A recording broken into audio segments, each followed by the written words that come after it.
All right, guys, welcome back for the last section of Chapter 7.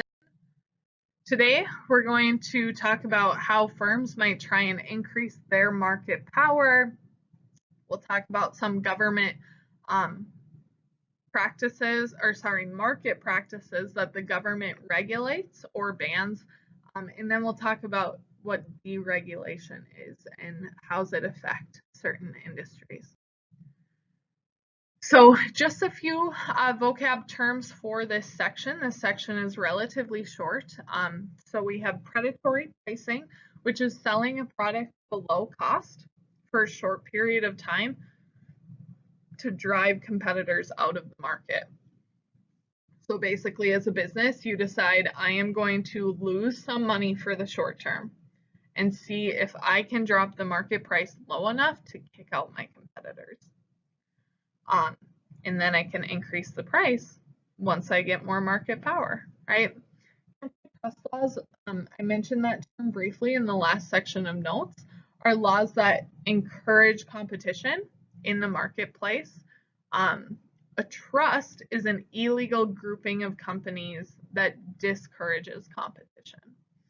And then a merger is when two or more companies join together to make a single firm. And deregulation is the removal of some government controls on the market. So when does the government regulate competition? So sometimes our government takes steps to promote competition because markets with more competition are better for consumers because they often have lower prices, higher quality. And so the government can do this through antitrust laws, through approving or disapproving of merging of companies, or through deregulation. So monopolies and oligopolies generally are viewed by many as being bad for the consumer and bad for the economy. Public outrage with powerful trusts in the late 1800s led Congress to pass antitrust regulation. So some of those companies like Standard Oil, companies that were owned by like Rockefeller and Carnegie and all of these like big guys just like controlled all market power, and that was bad for the consumers and was really choking out competition, which is kind of demonstrated in this Standard Oil cartoon. And so the federal government now has policies known as antitrust laws that are put in place to keep firms from gaining too much market power. And so the Federal Trade Commission and the Department of Justice, their antitrust division, watches firms to make sure that they don't unfairly voice out competitors. I actually just saw a news article this morning that the Department of Justice has filed an antitrust suit against Google. So something to look into if you're kind of interested in current events and how this all works out. However, despite antitrust laws, companies have used some different strategies to gain control in the market.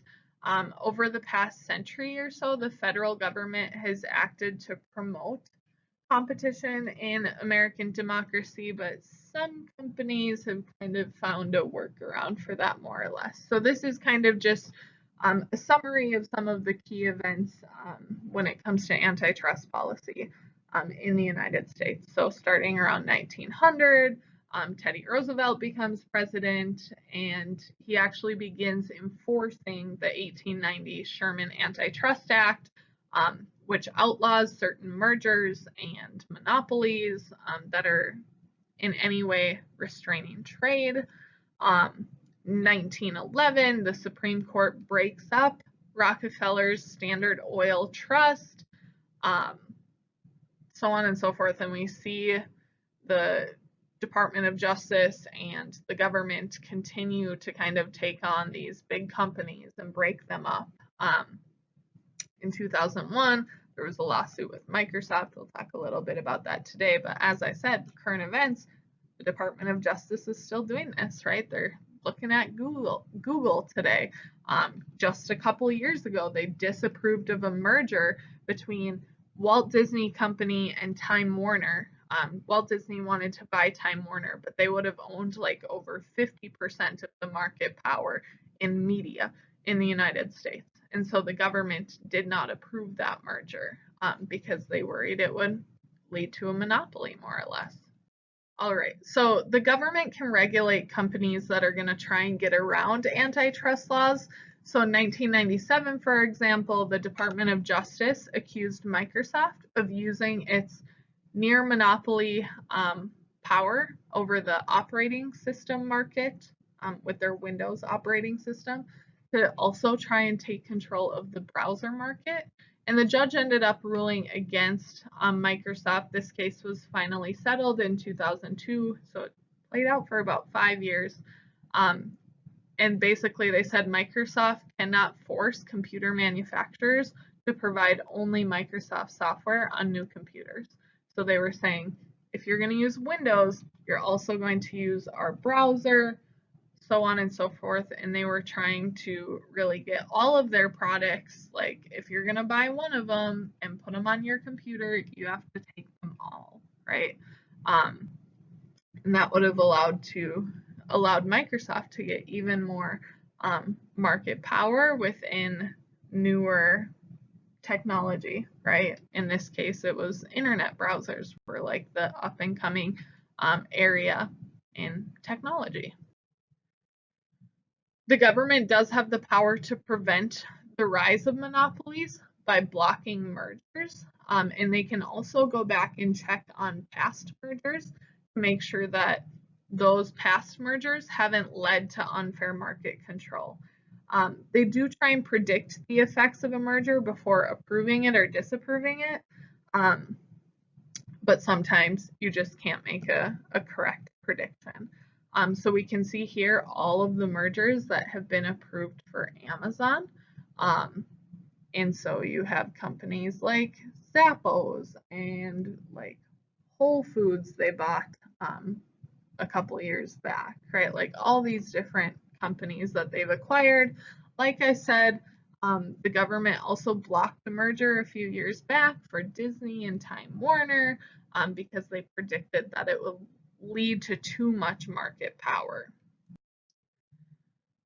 Some government regulation is actually seen to reduce competition.